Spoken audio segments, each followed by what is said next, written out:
Let's talk about Hadestown.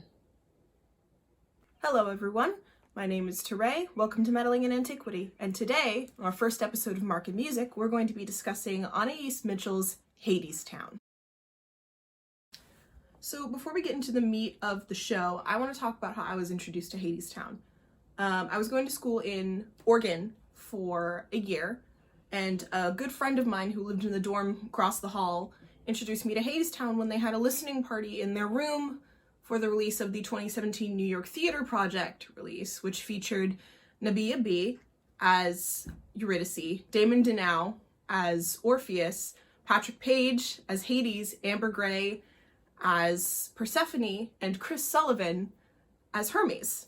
So that's only one version, and from there wasn't much for me to do except kind of listen to that.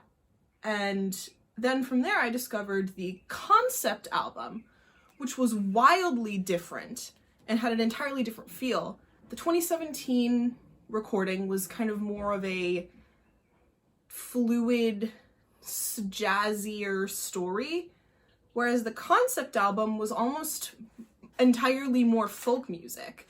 So let me get my notes real quick. So for the initial concept album that Anaïs Mitchell released about 12 to 13 years ago, I believe, was Greg Brown as Hades, Ani DeFranco as Persephone, Justin Vernon as Orpheus, Anaïs Mitchell herself as Eurydice, and then Ben Knox Miller as Hermes. And then from there, I kind of fell even more in love with this beautiful, jazzy, folky show. And it's been such an incredible experience to watch it progress and change as it gets to Broadway, which it only came out in spring of 2019. So this has been such a long journey for Anaïs Mitchell, and I'm really happy that she's finally where she deserves to be and where that show deserves to be. So now, let's get into the part you're actually here for. So to start off, I consider Hadestown to be kind of an alternative Dust Bowl fantasy. So it takes place in this time where there's a lack of resources, there's poverty, there's starvation, there's this sense of desperation that the main characters are feeling, and that's very relative to what actually was happening and what a lot of people were experiencing during the Dust Bowl, and that kind of total economic collapse that happened during that time. And that really kind of enhances the themes that we're seeing in the stories that these main characters have. So there's the naivety of Orpheus, there's the desperation of Eurydice, there's this anger of Persephone, and this kind of willful ignorance of Hades that we're seeing all kind of play into what creates this really beautiful setting that enhances those themes and those storylines for each individual character. And that also kind of plays into the relationships that we see. There's this very Hades versus Persephone, there's this Hades versus everyone else, there's Eurydice versus Orpheus in a very interesting way. And I think the relationship between Orpheus and Eurydice is best characterized by this really interesting quote from Jesse Green, who wrote an article for the New York Times entitled "The Metamorphosis of Hadestown from Cool to Gorgeous." And that was, "What good is beauty if you're hungry?"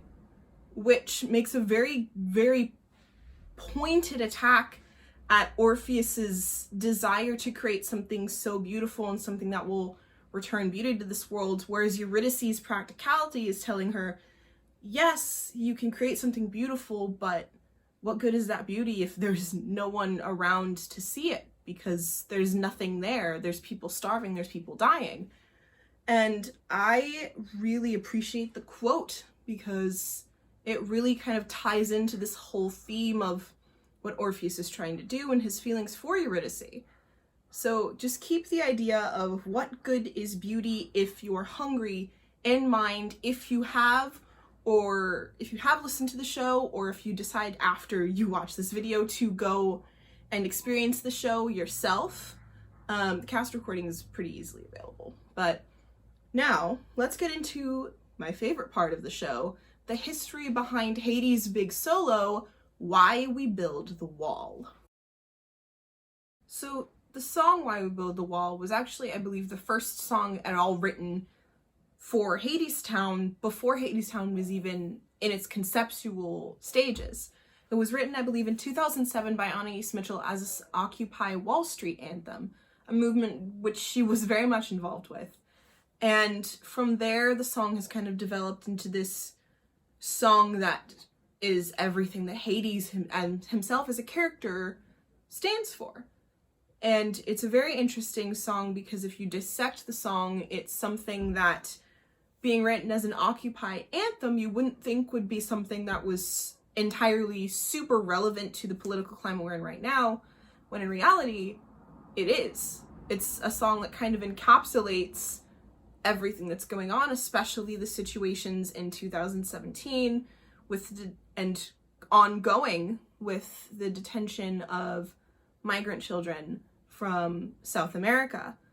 And I think the biggest thing that you can look at is if you go into the song and if you really listen to the song, it's phrased as a call and response, which also kind of harkens back to another time, another dark time in America's history with slavery, where a lot of the songs that slaves would sing in the fields were very often call and response.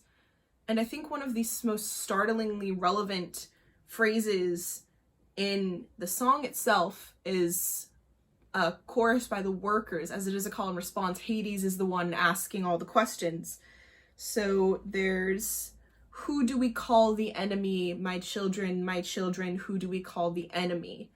And the response is, who do we call the enemy? The enemy is poverty. The wall keeps out the enemy, and we build the wall to keep us free.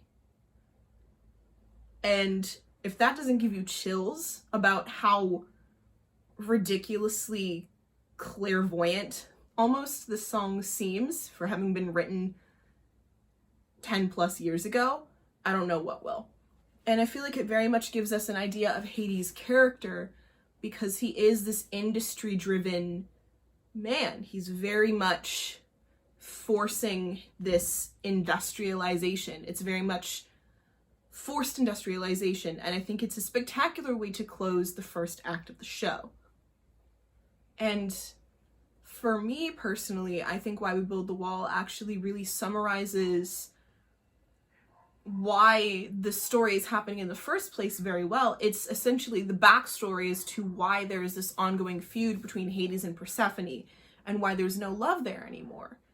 And I feel like it's a very much poignant way to do so, by also including this very pointed commentary about the social climate we're in right now. So now we're going to get into the part where I break down my thoughts and my personal analysis of the show.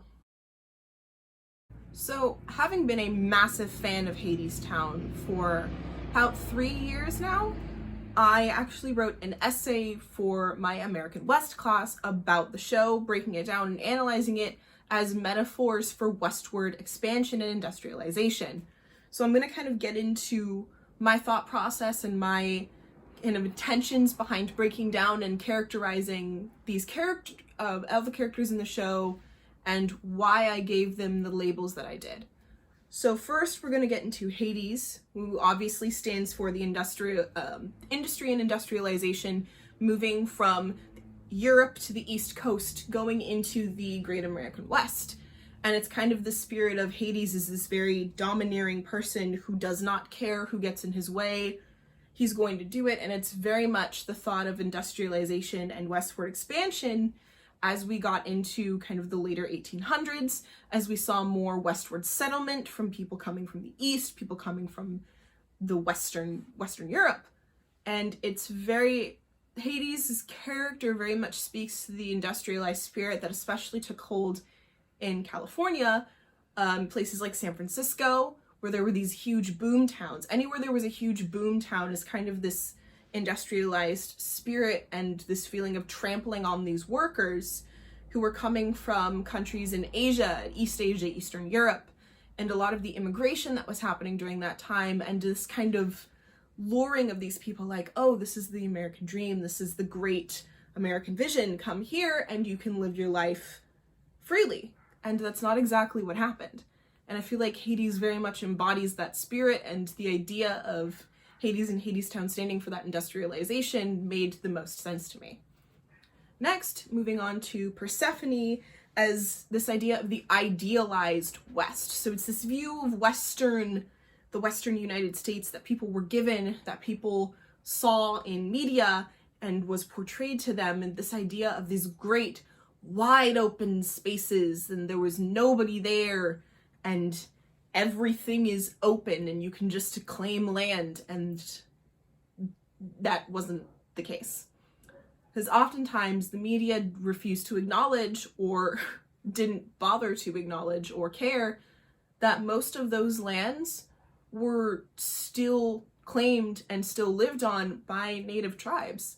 And they didn't necessarily care about that. It was just this idea of, go west, young man, and this need of expansion, and that everybody deserved their own little place, without taking into consideration these smaller, marginalized people who were living on those lands. Which leads us into Eurydice, who I saw as this image of all of the marginalized people, because her storyline in the show is the saddest one. She's the only one who dies in the end, and I feel like her existence and her constant need for, oh, this is, if I go to Hadestown, then I can live, I can eat, I'll be able to survive, and that's not the case. And then it's just this constant her being thrown under the bus over and over and over again by all these different circumstances.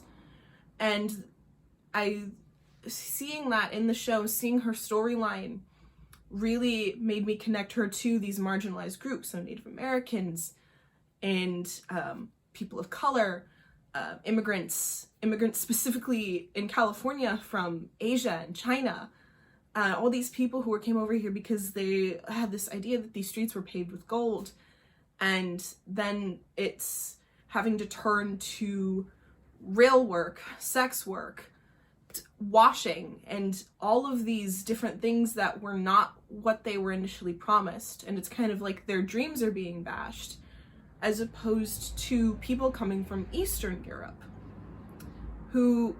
which is what leads us into Orpheus, who I kind of saw as this Eastern ideology of what the West was. So it's this very naive Eastern US, Eastern seaboard view of what the far West looked like. Anything beyond the Appalachians wasn't really known to Eastern Europe or Eastern America as much as it was to anyone who was like in the South or along the Cotton Belt.